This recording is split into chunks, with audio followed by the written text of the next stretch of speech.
ಸಂಬಂಧಪಟ್ಟಂತೆ ಆರ್ ಅಶೋಕ್ ಕೂಡ ಪ್ರತಿಕ್ರಿಯೆಯನ್ನ ನೀಡಿದ್ದಾರೆ. ಸಾಮಾಜಿಕ ಜಾಲತಾಣದಲ್ಲಿ ಟ್ವೀಟ್ ಮಾಡುವ ಮೂಲಕ ಆಕ್ರೋಶವನ್ನ ವ್ಯಕ್ತಪಡಿಸಿದ್ದಾರೆ. ಕೇವಲ ಗ್ರಂಥಪಾಲಕರು ಮಾತ್ರವಲ್ಲ, ಕಾಂಗ್ರೆಸ್ ಸರ್ಕಾರ ಬಂದ ನಂತರದಲ್ಲಿ ರೈತರು, ಕಾಂಟ್ರಾಕ್ಟರ್ಸ್ ಆತ್ಮಹತ್ಯೆ ಮಾಡಿಕೊಳ್ಳೋದು ಸಾಮಾನ್ಯ ಅನ್ನೋ ರೀತಿಯಲ್ಲಿ ಆಗಿ ಹೋಗಿದೆ. ಕಾಂಗ್ರೆಸ್ ಸರ್ಕಾರದ 6ನೇ ಭಾಗ್ಯ ಆತ್ಮಹತ್ಯೆ ಭಾಗ್ಯ. ಬೆಂಗಳೂರಿನಲ್ಲಿ ವಿರೋಧ ಪಕ್ಷದ ನಾಯಕ ಆರ್ ಅಶೋಕ್ ಅವರು ವಾಗ್ದಾಳಿ ನಡೆಸಿದ್ದಾರೆ. ಗ್ರಂಥಪಾಲಕರು, ಕಾಂಟ್ರಾಕ್ಟರ್ಸ್, ರೈತರು ಆತ್ಮಹತ್ಯೆ ಮಾಡಿಕೊಳ್ತಿದ್ದಾರೆ. ಕಾಂಗ್ರೆಸ್ ಪಕ್ಷದ ಸಚಿವರಲ್ಲ, ಇವರು ಯಮಕಿಂಕರರು, ಇದೊಂದು ಕೊಲೆಗಡುಕ ಸರ್ಕಾರ ಅಂತ ವಾಗ್ದಾಳಿ ನಡೆಸಿದ್ದಾರೆ. ಇದು ಸರ್ಕಾರ ಪ್ರಾಯೋಜಿತ ಕೊಲೆ. ಇದು ಸರ್ಕಾರ ಪ್ರಾಯೋಜಿತ ಕೊಲೆ. ಈ ರೀತಿ ಈಗಾಗಲೇ ವೇತನ ಸಿಗದೆ ಗ್ರಂಥಪಾಲಕರ ಆತ್ಮಹತ್ಯೆ, ಬಿಲ್ ಪಾವತಿ ಆಗದೆ ಕಾಂಟ್ರಾಕ್ಟರ್ಗಳ ಆತ್ಮಹತ್ಯೆ, ವರ್ಗಾವಣೆ ಕಮಿಷನ್ ದಂಧೆಯಲ್ಲಿ ಪೊಲೀಸ್ ಅಧಿಕಾರಿಗಳ ಆತ್ಮಹತ್ಯೆ, ನಿಗಮ ಸಾಲ ಸಿಗದೆ, ನಿಗಮಗಳಲ್ಲಿ ಸರ್ಕಾರಿ ಸಾಲ ಸಿಗದೆ ಮೈಕ್ರೋ ಫೈನಾನ್ಸ್ ಕಿರುಕುಳದಲ್ಲಿ ಬಡವರ ಆತ್ಮಹತ್ಯೆ, ಬರ ಮತ್ತು ಫ್ಲಡ್ಡಲ್ಲಿ ಪರಿಹಾರ ಸಿಗದೆ ಸುಮಾರು 300ಕ್ಕೂ ಹೆಚ್ಚು ರೈತರ ಆತ್ಮಹತ್ಯೆ. ಮನೆಯಾಳ ಸರ್ಕಾರ ಇದು. ದಿವಾಳಿ ಮಾಡಿ ಜನಸಾಮಾನ್ಯರ ಆತ್ಮಹತ್ಯೆ ಭಾಗ್ಯ. ಇವ್ರದ್ದು 6ನೇ ಭಾಗ್ಯ ಆತ್ಮಹತ್ಯೆ ಭಾಗ್ಯ. ಇನ್ನೊಂದು ಗ್ಯಾರಂಟಿ, ಈ ಸರ್ಕಾರ 2.5 ವರ್ಷದ ಸಾಧನೆ ಏನು ಅಂತ ಹೇಳಿದ್ರೆ, ನಾವು ಸಾವಿನ ಗ್ಯಾರಂಟಿ. ಯಮಕಿಂಕರರು ಇವರು ಕಾಂಗ್ರೆಸ್ ಪಾರ್ಟಿಯ ಮಂತ್ರಿಗಳಲ್ಲ, ಇವರು ಯಮಕಿಂಕರರು. ಬಡವರನ್ನು ಸುಲಿಗೆ ಮಾಡೋದು, ಈ ಥರ ಸರ್ಕಾರಿ ನೌಕರರ ಆತ್ಮಹತ್ಯೆಗೆ ಕಾರಣಕರ್ತರಾಗಿದ್ದಾರೆ ಇವರು.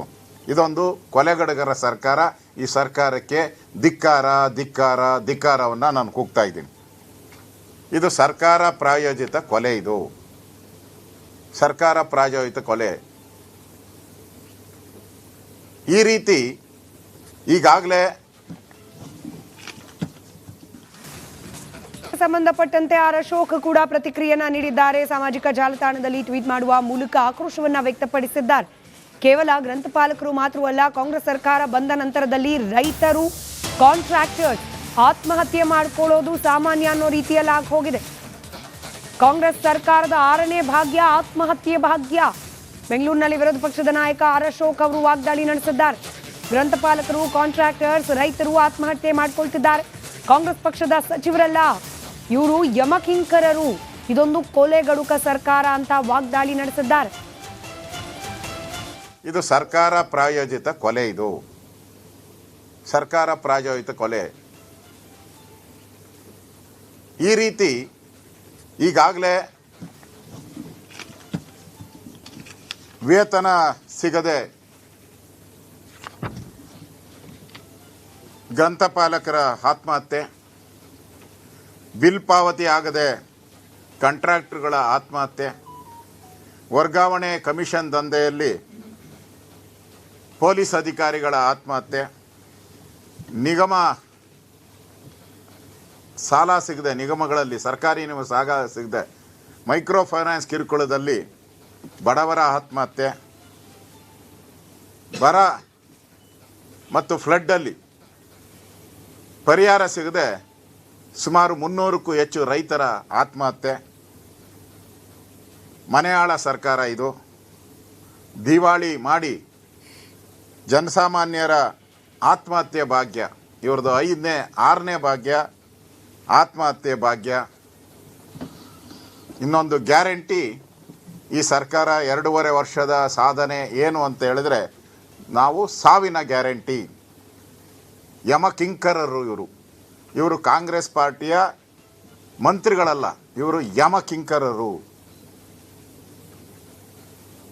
ಬಡವರನ್ನು ಸುಲಿಗೆ ಮಾಡೋದು, ಈ ಥರ ಸರ್ಕಾರಿ ನೌಕರರ ಆತ್ಮಹತ್ಯೆಗೆ ಕಾರಣಕರ್ತರಾಗಿದ್ದಾರೆ ಇವರು. ಇದೊಂದು ಕೊಲೆಗಡುಗರ ಸರ್ಕಾರ. ಈ ಸರ್ಕಾರಕ್ಕೆ ಧಿಕ್ಕಾರ ಧಿಕ್ಕಾರ ಧಿಕ್ಕಾರವನ್ನು ನಾನು ಕೂಗ್ತಾ ಇದ್ದೀನಿ. ಇದು ಸರ್ಕಾರ ಪ್ರಾಯೋಜಿತ ಕೊಲೆ. ಇದು ಸರ್ಕಾರ ಪ್ರಾಯೋಜಿತ ಕೊಲೆ. ಈ ರೀತಿ ಈಗಾಗಲೇ ಸಂಬಂಧಪಟ್ಟಂತೆ ಆರ್ ಅಶೋಕ್ ಕೂಡ ಪ್ರತಿಕ್ರಿಯೆಯನ್ನ ನೀಡಿದ್ದಾರೆ. ಸಾಮಾಜಿಕ ಜಾಲತಾಣದಲ್ಲಿ ಟ್ವೀಟ್ ಮಾಡುವ ಮೂಲಕ ಆಕ್ರೋಶವನ್ನ ವ್ಯಕ್ತಪಡಿಸಿದ್ದಾರೆ. ಕೇವಲ ಗ್ರಂಥಪಾಲಕರು ಮಾತ್ರವಲ್ಲ, ಕಾಂಗ್ರೆಸ್ ಸರ್ಕಾರ ಬಂದ ನಂತರದಲ್ಲಿ ರೈತರು, ಕಾಂಟ್ರಾಕ್ಟರ್ಸ್ ಆತ್ಮಹತ್ಯೆ ಮಾಡಿಕೊಳ್ಳೋದು ಸಾಮಾನ್ಯ ಅನ್ನೋ ರೀತಿಯಲ್ಲಿ ಆಗಿ ಹೋಗಿದೆ. ಕಾಂಗ್ರೆಸ್ ಸರ್ಕಾರದ 6ನೇ ಭಾಗ್ಯ ಆತ್ಮಹತ್ಯೆ ಭಾಗ್ಯ. ಬೆಂಗಳೂರಿನಲ್ಲಿ ವಿರೋಧ ಪಕ್ಷದ ನಾಯಕ ಆರ್ ಅಶೋಕ್ ಅವರು ವಾಗ್ದಾಳಿ ನಡೆಸಿದ್ದಾರೆ. ಗ್ರಂಥಪಾಲಕರು, ಕಾಂಟ್ರಾಕ್ಟರ್ಸ್, ರೈತರು ಆತ್ಮಹತ್ಯೆ ಮಾಡಿಕೊಳ್ತಿದ್ದಾರೆ. ಕಾಂಗ್ರೆಸ್ ಪಕ್ಷದ ಸಚಿವರಲ್ಲ, ಇವರು ಯಮಕಿಂಕರರು, ಇದೊಂದು ಕೊಲೆಗಡುಕ ಸರ್ಕಾರ ಅಂತ ವಾಗ್ದಾಳಿ ನಡೆಸಿದ್ದಾರೆ. ಇದು ಸರ್ಕಾರ ಪ್ರಾಯೋಜಿತ ಕೊಲೆ. ಇದು ಸರ್ಕಾರ ಪ್ರಾಯೋಜಿತ ಕೊಲೆ. ಈ ರೀತಿ ಈಗಾಗಲೇ ವೇತನ ಸಿಗದೆ ಗ್ರಂಥಪಾಲಕರ ಆತ್ಮಹತ್ಯೆ, ಬಿಲ್ ಪಾವತಿ ಆಗದೆ ಕಾಂಟ್ರಾಕ್ಟರ್ಗಳ ಆತ್ಮಹತ್ಯೆ, ವರ್ಗಾವಣೆ ಕಮಿಷನ್ ದಂಧೆಯಲ್ಲಿ ಪೊಲೀಸ್ ಅಧಿಕಾರಿಗಳ ಆತ್ಮಹತ್ಯೆ, ನಿಗಮ ಸಾಲ ಸಿಗದೆ, ನಿಗಮಗಳಲ್ಲಿ ಸರ್ಕಾರಿ ಸಾಲ ಸಿಗದೆ ಮೈಕ್ರೋ ಫೈನಾನ್ಸ್ ಕಿರುಕುಳದಲ್ಲಿ ಬಡವರ ಆತ್ಮಹತ್ಯೆ, ಬರ ಮತ್ತು ಫ್ಲಡ್ಡಲ್ಲಿ ಪರಿಹಾರ ಸಿಗದೆ ಸುಮಾರು 300ಕ್ಕೂ ಹೆಚ್ಚು ರೈತರ ಆತ್ಮಹತ್ಯೆ. ಮನೆಯಾಳ ಸರ್ಕಾರ ಇದು. ದಿವಾಳಿ ಮಾಡಿ ಜನಸಾಮಾನ್ಯರ ಆತ್ಮಹತ್ಯೆ ಭಾಗ್ಯ. ಇವ್ರದ್ದು 6ನೇ ಭಾಗ್ಯ ಆತ್ಮಹತ್ಯೆ ಭಾಗ್ಯ. ಇನ್ನೊಂದು ಗ್ಯಾರಂಟಿ, ಈ ಸರ್ಕಾರ 2.5 ವರ್ಷದ ಸಾಧನೆ ಏನು ಅಂತ ಹೇಳಿದ್ರೆ, ನಾವು ಸಾವಿನ ಗ್ಯಾರಂಟಿ. ಯಮಕಿಂಕರರು ಇವರು ಕಾಂಗ್ರೆಸ್ ಪಾರ್ಟಿಯ ಮಂತ್ರಿಗಳಲ್ಲ, ಇವರು ಯಮಕಿಂಕರರು. ಬಡವರನ್ನ ಸುಲಿಗೆ ಮಾಡೋದು, ಈ ಥರ ಸರ್ಕಾರಿ ನೌಕರರ ಆತ್ಮಹತ್ಯೆಗೆ ಕಾರಣಕರ್ತರಾಗಿದ್ದಾರೆ ಇವರು. ಇದೊಂದು ಕೊಲೆಗಡುಗರ ಸರ್ಕಾರ. ಈ ಸರ್ಕಾರಕ್ಕೆ ಧಿಕ್ಕಾರ ಧಿಕ್ಕಾರ ಧಿಕ್ಕಾರವನ್ನು ನಾನು ಕೂಗ್ತಾ ಇದ್ದೀನಿ. ಇದು ಸರ್ಕಾರ ಪ್ರಾಯೋಜಿತ ಕೊಲೆ. ಇದು ಸರ್ಕಾರ ಪ್ರಾಯೋಜಿತ ಕೊಲೆ. ಈ ರೀತಿ ಈಗಾಗಲೇ ಸಂಬಂಧಪಟ್ಟಂತೆ ಆರ್ ಅಶೋಕ್ ಕೂಡ ಪ್ರತಿಕ್ರಿಯೆಯನ್ನ ನೀಡಿದ್ದಾರೆ. ಸಾಮಾಜಿಕ ಜಾಲತಾಣದಲ್ಲಿ ಟ್ವೀಟ್ ಮಾಡುವ ಮೂಲಕ ಆಕ್ರೋಶವನ್ನ ವ್ಯಕ್ತಪಡಿಸಿದ್ದಾರೆ. ಕೇವಲ ಗ್ರಂಥಪಾಲಕರು ಮಾತ್ರವಲ್ಲ, ಕಾಂಗ್ರೆಸ್ ಸರ್ಕಾರ ಬಂದ ನಂತರದಲ್ಲಿ ರೈತರು, ಕಾಂಟ್ರಾಕ್ಟರ್ಸ್ ಆತ್ಮಹತ್ಯೆ ಮಾಡಿಕೊಳ್ಳೋದು ಸಾಮಾನ್ಯ ಅನ್ನೋ ರೀತಿಯಲ್ಲಿ ಆಗಿ ಹೋಗಿದೆ. ಕಾಂಗ್ರೆಸ್ ಸರ್ಕಾರದ 6ನೇ ಭಾಗ್ಯ ಆತ್ಮಹತ್ಯೆ ಭಾಗ್ಯ. ಬೆಂಗಳೂರಿನಲ್ಲಿ ವಿರೋಧ ಪಕ್ಷದ ನಾಯಕ ಆರ್ ಅಶೋಕ್ ಅವರು ವಾಗ್ದಾಳಿ ನಡೆಸಿದ್ದಾರೆ. ಗ್ರಂಥಪಾಲಕರು, ಕಾಂಟ್ರಾಕ್ಟರ್ಸ್, ರೈತರು ಆತ್ಮಹತ್ಯೆ ಮಾಡಿಕೊಳ್ತಿದ್ದಾರೆ. ಕಾಂಗ್ರೆಸ್ ಪಕ್ಷದ ಸಚಿವರಲ್ಲ, ಇವರು ಯಮಕಿಂಕರರು, ಇದೊಂದು ಕೊಲೆಗಡುಕ ಸರ್ಕಾರ ಅಂತ ವಾಗ್ದಾಳಿ ನಡೆಸಿದ್ದಾರೆ. ಇದು ಸರ್ಕಾರ ಪ್ರಾಯೋಜಿತ ಕೊಲೆ. ಇದು ಸರ್ಕಾರ ಪ್ರಾಯೋಜಿತ ಕೊಲೆ.